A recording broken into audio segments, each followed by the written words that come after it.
Özümün xutunun arzusunu əməl qaşırıb biramısın. Məmə əkiş olanmı nəmə berib Ya oldu dadısı. Oldu ben Noruk keymeyim dadısı ben Noruk almayayım ben.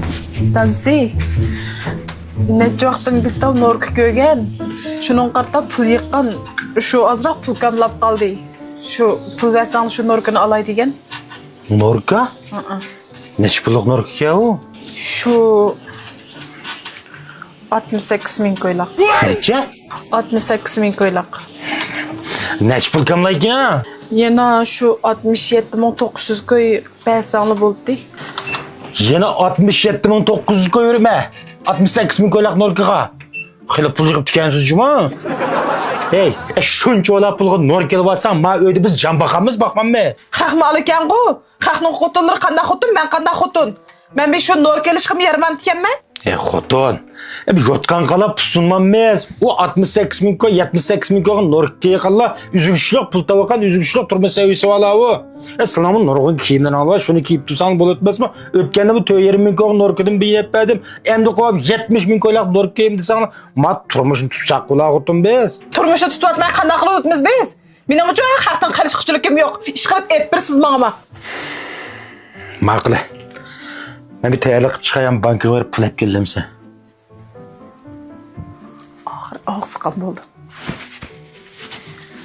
Norkuni olgan kuni Mayra bilan kurashmayotgan bo'lsam hisobmas.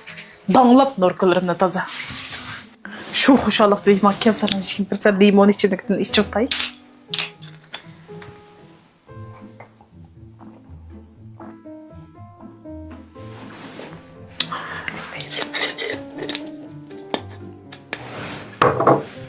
Tənbək peyzgən cuma bununki yerim limoncu olacaq iş olurken desemesli miqdarımı cıqken limon tərkibi 20% ki bununki. Şunun işikende bu. Xotun, sen şunu banka verip gele ya? Hey nimda olvaldın la? Moşbettan çıqamsın sırtqa? He, banka verip azra pul ep gele. Hey o bankı maşında 110'lık paypaq dağıtıp kulağını kalkta götürüp barar mısın la? Şu kartada onca ola pul olmasa, o çıralı gap kanı beğenmeydi olu pul ne? Şunu berip bulaplı gele. Hey unda qılsana qanunğa xilaf bolmamdı. Kanunga xilaf boludu, xilaf bolsa nem bolapdı? Sılның arzuyanını kandırış üçün xotun. O 5-10 yıl türmede yazsam nem boludu? Lekin bu sili 5-10 yıl yoqab ketsen. Boldu dadısı. Noruk keymisən mi keymeyin? Bankağa barmağın la. Vay yoq. O özümün xutunun arzusunu əməl qaşırıb biramısın. Məmə əkiş olanmı nəmə berib Ya gele boldu dadısı. Boldu ben Noruk keymeyim dadısı. Ben Noruk almayayım. Rast keymemsin lan? Rast keymeyim. Qatti Noruk keymeyim ben bunun iki dadısı. He, biz özəndə dancıma mı gəpnəyim maqlı? Gene mi bununla? Bana kırkama kırkama. Ha maqul. Ras. Əpkəlmə mən əpib gidək. Elə bir banka qəşib getmən yana. Bunda. Yotkan qala pusunu şunu bilmək.